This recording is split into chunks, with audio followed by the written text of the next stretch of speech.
You're listening to The Creative Impostor, episode number 61.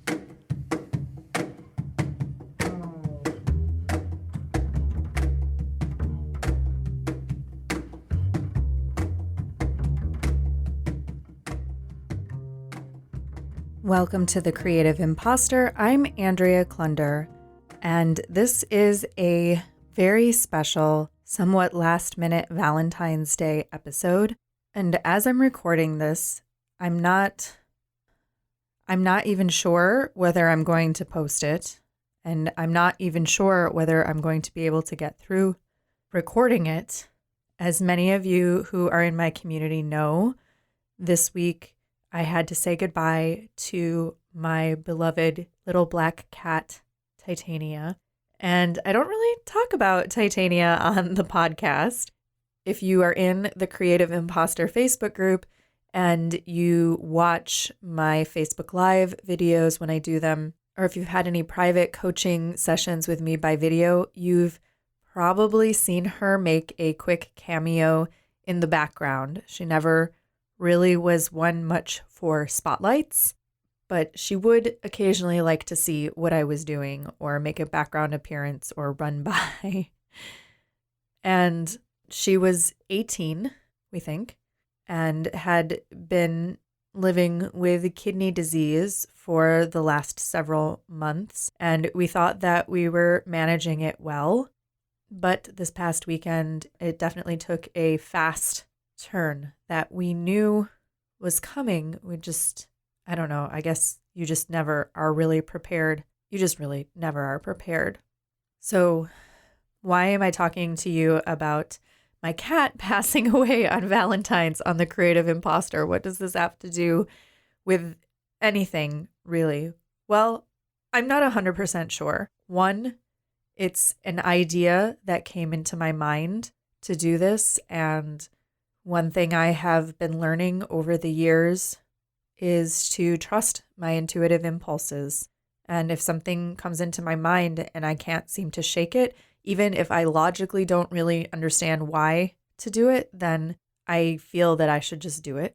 Two, because I haven't posted a new episode in a couple of weeks, and there are a few reasons for that. I just attended PodFest in Florida and have been launching my brand new podcast about the craft of podcasting called Podcast Envy. And my partner and audio engineer is traveling in Colombia filming a documentary right now. So though he is still available and he's still working, our workflow is much less efficient than usual.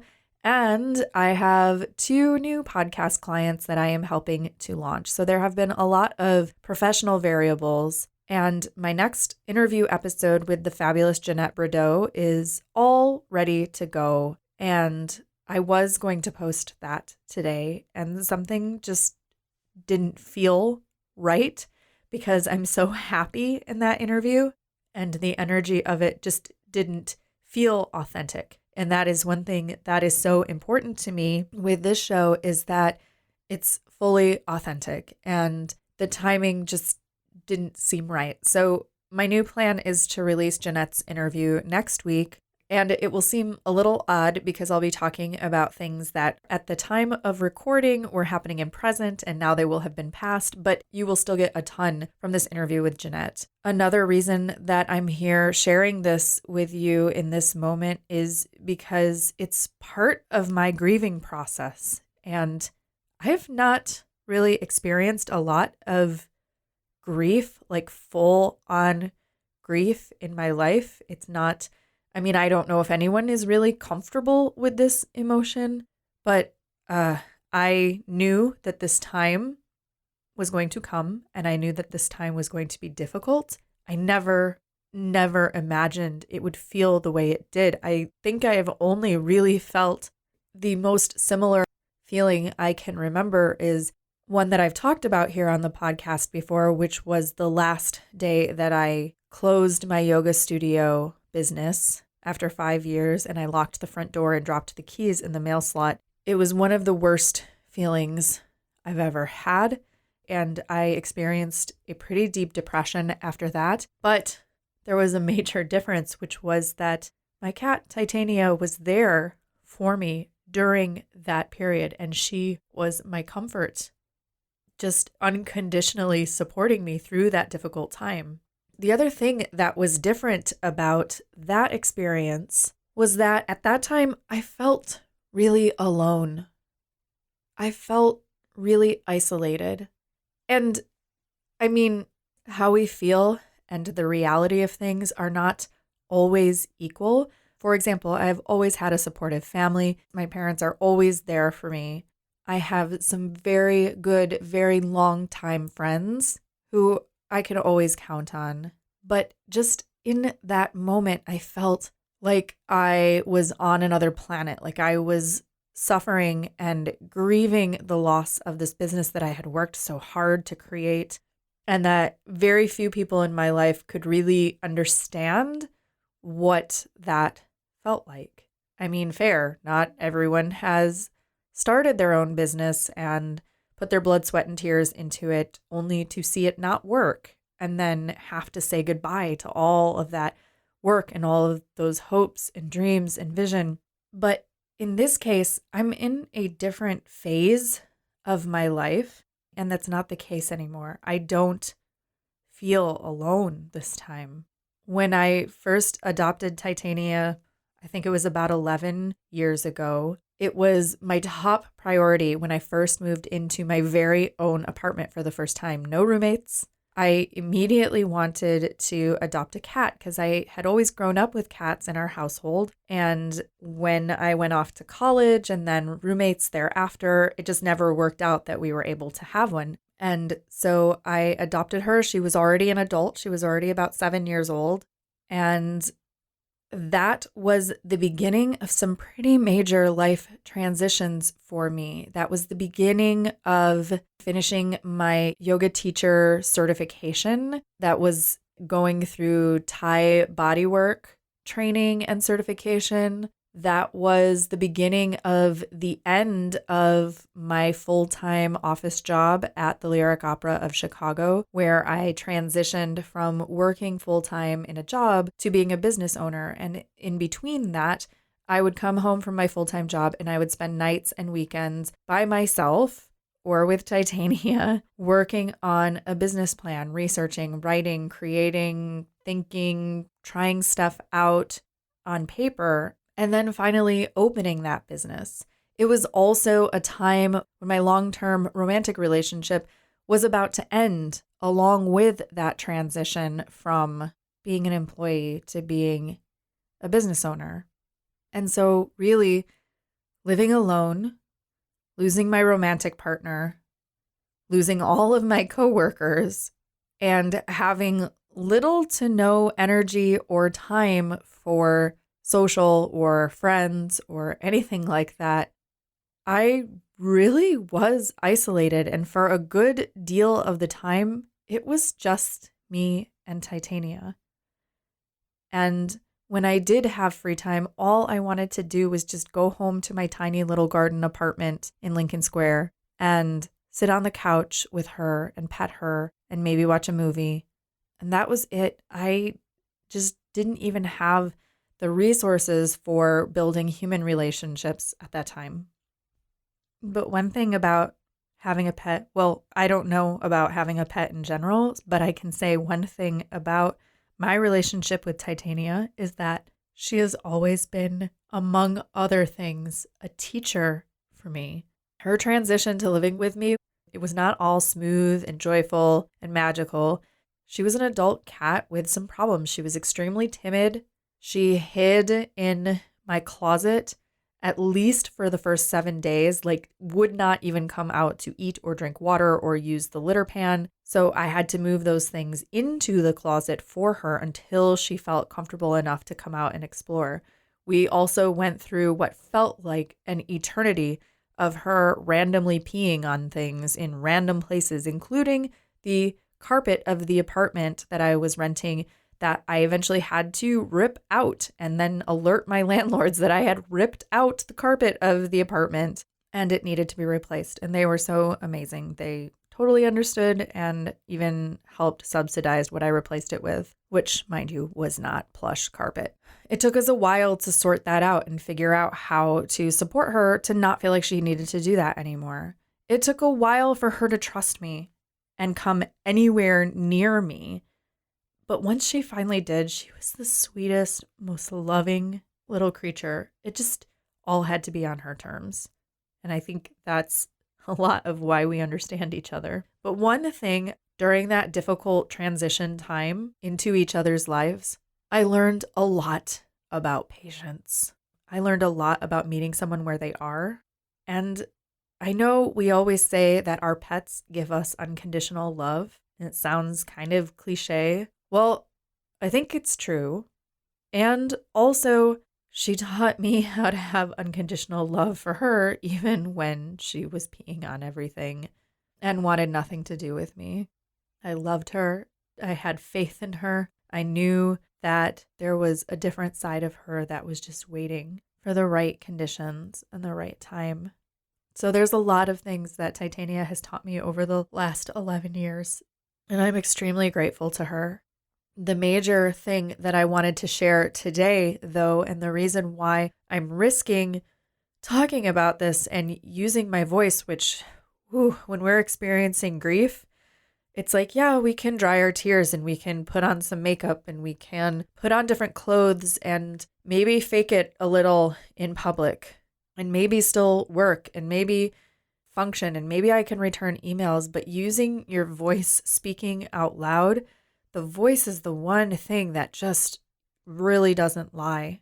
And recording this feels like a risk. And I don't really know how you're going to receive this episode or whether it will resonate with you or whether it'll be useful for you. But the real reason why I wanted to come on here today, not only to honor the beautiful life of the love of my life, Tytania, but also to thank you. To thank you for being a major part of the reason why I don't feel isolated and alone this time. See, I like talking about community and creative community. I facilitate an in-person community in Chicago called the Chicago Women's Creative Collective, and I facilitate the Creative Impostor Facebook group, and I'm a member of a lot of different creative communities online and in real life.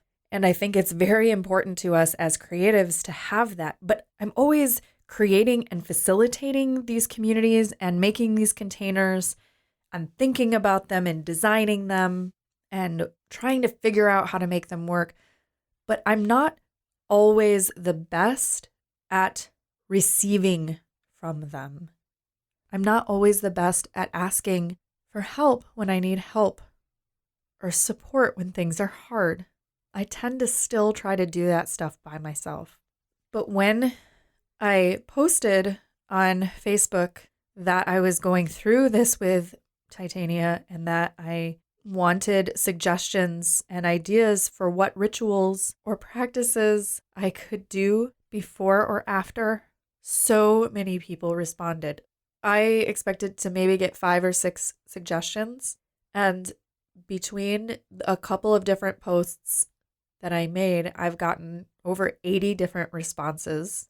And a lot of those responses were from people in my creative community and in my professional circle who I would never think to reach out to that person, that we would have the kind of relationship where I could reach out to that person and say, hey, I'm really hurt right now. I'm really heartbroken. I've never gone through this before in this way, and I need some support. And yet those people, maybe you're one of them, came through and posted and shared or just left hearts and hugs. And I realized, of course, so many people have gone through this too. And yet each experience is totally unique. And we're united by those experiences. And I realized that a lot of the people who are posting are, in some cases, not necessarily people that I've known for a very, very long time or that I've known very intimately or very well. And a lot of people coming together to support me in the online space are the direct result of the work that I have been doing, of what I've been cultivating and creating over the last 11 years, starting and stopping and stumbling and changing gears and shifting directions along the way. But you who are listening, you who are commenting, you who are connected to me by social media, you are the result. You are the product of everything that I have been working on this whole time since this transition started when Tytania first came into my life. And I'm always the first person to say that we can't measure success by numbers. Specifically, we cannot measure success by our social media numbers for sure. But in this case, I'm going to make an exception because the number of people who supported me and are supporting me through this time and are texting me and are reaching out and are kind and open during our in-person co-working sessions. I mean, you show up to co-working because you are working on something and you want to focus and get it done and maybe have a little social interaction. You don't show up to co-working because you want to become an emotional support group for somebody who's grieving the loss of their pet. But that is exactly what yesterday's co-working group did for me. And so if you were at that co-working session specifically, thank you for showing up. Thank you for being supportive. Thank you for not making a big deal about it. And thank you for helping me actually get some client work done in the midst of this very difficult transition time. And so these numbers, this community support, this is telling me that I am successful, that what I'm doing does matter and it does work. And sometimes it can feel so daunting, like you're putting in all this effort and maybe the dollars aren't lining up, or maybe the work is long, or maybe you're tired, or maybe you're unsure, or maybe you're feeling like nothing you do makes a difference. And this is showing me that it does. It's also showing me that Tytania's life was successful and important and made a difference because she was always there from the first moments of that transition into what exists now. And in this weird woo-woo kind of way that I keep coming back to, I think that was why it was time for her to go, because she guided me through this really, at times, extremely difficult series of transitions, of feeling isolated and alone and pushing towards something, building towards something. And now here I am, and I'm happy, and I'm not alone. I have a loving, supportive partner and relationship. I have this growing community of amazing creatives. I have you, the listener of the Creative Impostor, which even if we've never spoken or never interacted one-on-one, I still feel you listening. I've been really working the past year on reconnecting with friends and making sure that I'm balancing my work time with my social and personal time a little bit better so that there's room for all things. There's room for self-care, which for me, most of the time would be coming home in the afternoon when I feel tired and relaxing on the sofa with Tytania, watching Netflix, where it all started. That I'm taking time for community and friend connections, that I'm taking time for family, and that I'm still getting my work done. She's seen me through that whole transition, and now I can honestly say that I'm in a completely different space.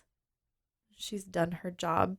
She's guided me here, and you're a part of that here. And I don't really know how to end this episode. I'm a little bit afraid to listen back to it. Probably sounds a little raw, not just because of my emotional state and my voice, but also because I'm recording it on Valentine's Day and posting it on Valentine's Day, and therefore it does not have time to go to Edwin to mix it. But it's what's on my heart and on my mind to share with you, and it feels like the right tribute to the energy and the spirit of my sweet Tytania. And so I thank you from the bottom of my heart for witnessing this. I thank you for being a part of this community. This episode was not mixed by Edwin Ruiz of Mondo Machine, but our theme music is still by Jovia Armstrong. I thank you so much for listening, and this week I am wishing you all the love and support, especially if you are feeling alone or isolated on Valentine's Day. Know that you are not. You are connected here. Look around you. Look for the connections. Look for the people who are in your corner. Look for how you can grow those connections. Who can you reach out to? What community can you be a part of?